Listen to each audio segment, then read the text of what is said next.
Litiges qui ont trait au pétrole entre les individus, entre les entreprises, et qu'il y a des litiges qui sont au niveau de la justice. Nous avons la responsabilité d'éclairer les magistrats, les juges, pour qu'ils comprennent les spécificités de notre domaine. The ceremony graced by judges, legal minds underlined the major role these experts are expected to play in facilitating legal proceedings throughout Cameroon. Students of the University of Douala have been drilled by some directors of companies on how they can easily access the job market in today's modern world.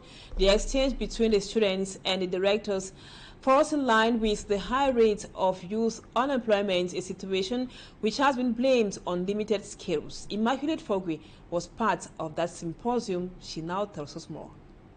Employed upon graduation remains one of the major concerns for most graduates in Cameroon today. As students, we are hoping that by the time we graduate, we must have acquired the necessary skills that will enable us easily acquire jobs. We have learned a lot from the exchange program and we are ready to apply all what we were taught. Company directors attribute rising youth unemployment on the mismatch between what employers want and what youth can offer. They think several youths are not equipped with the necessary skills needed for the job market. They, however, urge youths not to get distracted and rather focus on becoming better, given that the labor market is now complex. We want to invest in our youths, reason why we saw the need of taking part in such a program. I told them to go back to the drawing board and outline what they really want. They can achieve whatever they want if they are ready to pay the price of success. The rector of the University of Douala believes professionalizing university courses will go a long way in meeting up with the requirements of the current job market. Equipping our students with the needed skills remains our priority here at the University of Douala. We have qualified lecturers and we believe such exchanges will enable these students to easily access the job market. These talks was the outcome of an exchange program organized at the University of Douala on the occasion of the 30th anniversary of the Faculty of Sciences. And now we take you to Bamenda in the Northwest region, where the mayor of the Bamenda City Council, Peter Chenui, has released his administration's balance sheet in the last 4 years. He says he has had some successes despite facing allegations of corruption within the council. Our reporter in Bamenda, Stella, now first in details. As the election due for 2025 looms closer, Mayor Peter Chenui is making his case to the public. But if you look at the catalogue, you realize that all the things that involve medical equipment, schools, everything, road maintenance, like the Songwa Palace, the road maintenance, we maintain the road from Minority to Songwa Palace, Songwa Palace, and even the Mountain Palace. But we are not presented here because of other issues. So I want to tell you that all the other villages are involved. And the fund, they are very happy because the fund of Songwa even sent a letter of administration. However, the mayor's self-appraisal stands in stark contrast to a scathing report released by the Office of the Public Independent Conciliator, which labeled the Bamenda 2 Council as one of the most corrupt councils in the region for the year 2023. The report highlighted numerous instances of misconduct and ethical breaches within the council, casting a shadow over Mayor Chenui's tenure. Despite these allegations, the mayor remains resolute in defending his records. So we have to be very careful because the council is not just one department. You have civil status, you have the treasury, you have the general affairs. So you cannot carry a survey and the civil status and lives. By the way, Mancon, about the 2 councils is made up of 4 villages. You have Mancon, Chomba, Songo, and Batu. So the survey that was done in Bamenda 2 is porous because the other villages will not be involved. The mayor's claim is not backed by the law, as Section 17 of the 1981 Civil Status Registration Ordinance states that the entry of a certificate in the Civil Status Register shall be free of charge. However, the timing of this balance sheet presentation adds a new dimension to the upcoming election. Citizens are now faced with the task of reconciling the mayor's self-assessment with the troubling findings of the Office of the Public Independent Conciliator. And now, before we move out of Cameroon, we now treat you to these images from Yaounde on severe floods which occurred in the nation's political capital. That was earlier today. Material damage following the floods, which was caused by heavy rains in the city of Yaounde, precisely at Wada. The people woke up with their feet in water. Movement in town has been very difficult. That was earlier today in Yaounde because of heavy rains. Sure, our reporters are on the field, and we will be telling you more on the severe floods which has been obstructing even economic activities or businesses in the nation's political capital the greater part of today morning. Our reporters are on the field, so we'll be telling you more. That would be at 8 p.m. And now we take you out of the country. First, in Senegal. Senegal observed a sober or modest Independence Day today in the presidency that was in Dakar. Contrary to the usual celebrations across the country, President Diomaye Faye opted for a brief flag hoisting ceremony today. In his message to the nation yesterday, he called on all Senegalese to work for the good of the nation. Babila Jonathan reports.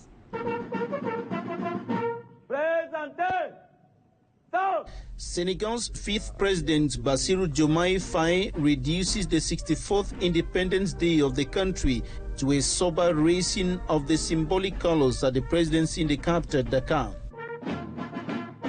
A solemn and brief ceremony marking the country's accession to independence from our former colonial master, France. Addressing the nation earlier, President Bassirou Diomaye Faye expressed his determination to preserve the country's unity. As Supreme Leader of the Armed Forces and guarantor of national unity, I am determined to preserve our living together, inherited from our ancestors. Because we only have one homeland, Senegal, ours that we all love, which does not start with us and does not end with us. He also announced consultations to reform the electoral system of Senegal, beginning with the replacement of the elections organizing body with an independent National Electoral Commission, the restoration of the image of the justice system, and the fight against corruption are other major action lines identified by President Faye. In addition, I will without delay initiate a bold policy of good economic and financial governance through the relentless fight against corruption. He is also looking forward to fight for Senegal's economic independence. We have the historical responsibility to consolidate our sovereignty by breaking the chains of economic dependence through the permanent cult of work and results. President Bassirou Diomaye Faye has urged all Senegalese to work together for the growth, stability and well-being of the country. Still in foreign news, in Taiwan, over 60 miners are still trapped after Taiwan's biggest earthquake in 25 years that touched the country. That was earlier Wednesday. And over to Uganda. Ugandans have reacted with mixed feelings after the country's constitutional court upheld on Wednesday an anti-gay law that allows the death penalty for aggravated homosexuality. Cedric Chakuto with those stories and more.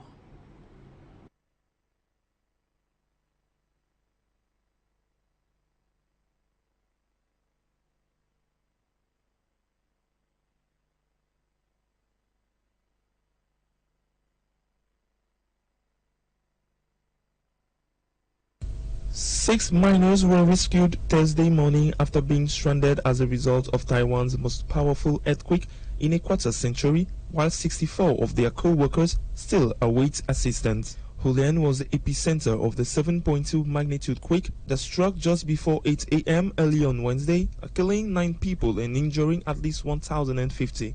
The quake left dozens trapped in buildings that partially collapsed in Hualien City, while the resulting landslide left scores more struck in highway tunnels and in various parts of mountainous tourist spot Taroko National Park. According to Taiwan's National Fire Agency, more than 100 people remain trapped. Taiwan President Tsai Ing-wen and Prime Minister Chen Ching-chen visited the National Disaster Response Center, where they were briefed on ongoing rescue efforts. The president instructed central government ministries to cooperate with local government and provide necessary assistance per a press release from the presidential office.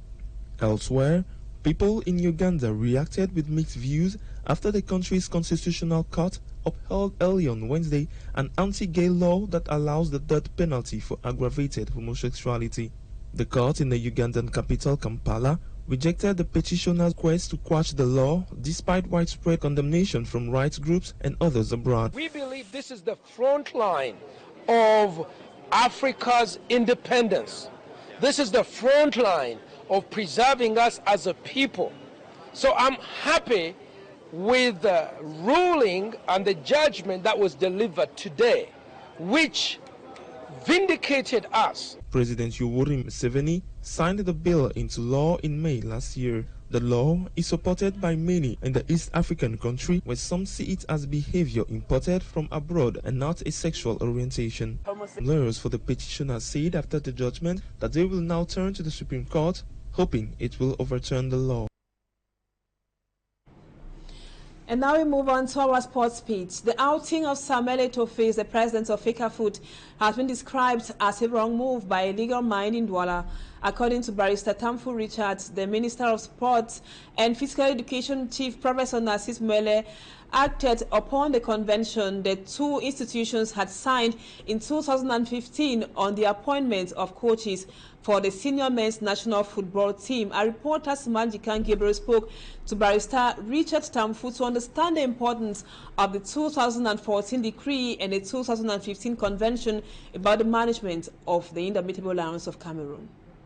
The outing made by Fecafoot's president Samuel Eto'o technically rejecting the appointment of Mark Breeze on the grounds that the Minister of Sports and Physical Education, Chief Professor Narcis Mwele as the law stipulated, has been the talk of the day on almost every media platform. If the decree of 2014 gave full powers to Fecafoot on the management of the senior men's national football team, Article 9 of the convention between Fecafoot and the Ministry of Sports and Physical Education was very clear on this. In one way in which the coach can be recruited is that Fecafoot selects the coach, but it cannot sign a contract without having an obligatory opinion of the Ministry of Sport. The second way by which a coach could be recruited as per that Article 9 is that the state recruits and then assign it to Fecafoot. The Ministry of Sport and Physical Education represents the state. Many, after going through the two documents, say there exists a vacuum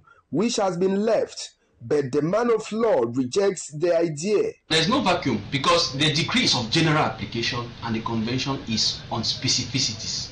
So to me, the specificities would prevail. For Barrister Tamfu Richard, the outing made by Samuel Eto'o wasn't really important. Well, I'm sorry to say that I think the people who are advising Samuel Eto'o at this point in time are not telling him the truth. Because if I was his advisor, I would have told him not to take that communication because it's not helping him and it's going a long way to tarnish all the good work he has been doing to Fecafoot. I'm a fervent supporter of Samuel Eto'o. Unconfirmed reports say Mark Breeze is expected to sign his new contract with Cameroon this Monday, April 8, 2024. Affair Swift.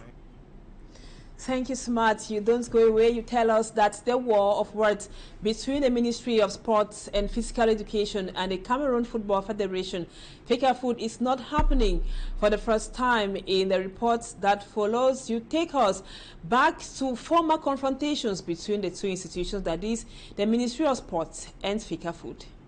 The Cold War between the Cameroon Football Federation, Fecafoot, and the Ministry of Sports and Physical Education on who has the legitimate power to appoint the technical staff of the senior men's national football team is not something new to some Cameroonians. In 2007, the appointment of German-born Otto Pfister as head coach of the Indomitable Lions created a huge problem between then Fecafoot president Iye Mohammed and the Ministry Minister of Sports and Physical Education, Augustine Thierry Ejua. The FA boss at the time, Iya Mohammed, was furious against Augustine Thierry Ejua for refusing to choose a tactician on the 5 shortlisted technicians on which both parties agreed on to recruit someone who was classified 11th out of the 78 files they had received that year, to show how frustrated they were on the day when Otto Pfister was to sign his contract on November 7, 2007, in the absence of Iya Mohammed, who boycotted the ceremony. Dr. Francis Mven, David Mayebi, Etienne Tamo, and Dominique Wansi represented Fecafoot but didn't sign the contract. Otto Pfister will later take the Lions to the final of the AFCON, where he lost to Egypt 1-0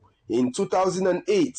In 2013, then Minister of Sports and Physical Education, Adum Garua, fired Denis Lavine for poor results at the helm of the Indomitable Lions. Jean-Paul Akono, who won a gold medal for Cameroon at the Olympic Games in Sydney, was brought in to manage the team. The FA boss refused to sign a temporal contract for Jean-Paul Akono, notwithstanding the good run of results, with the Lions recording 2 wins, 1 draw, and a defeat in 4 matches played. For the FA boss, Jean-Paul Akono was under the payroll of some key players within the den. During a press conference, a key player said, and I quote him, "The one who pays has decided, so it's normal for the state to be implicated."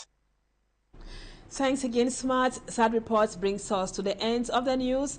Thank you, viewers, for keeping us company. Don't go away. Our programs continue. The news in the French language comes up at 8 p.m. Equinoxe Soir. At 7 p.m. Stay with us on Equinoxe Television. Bye-bye for now.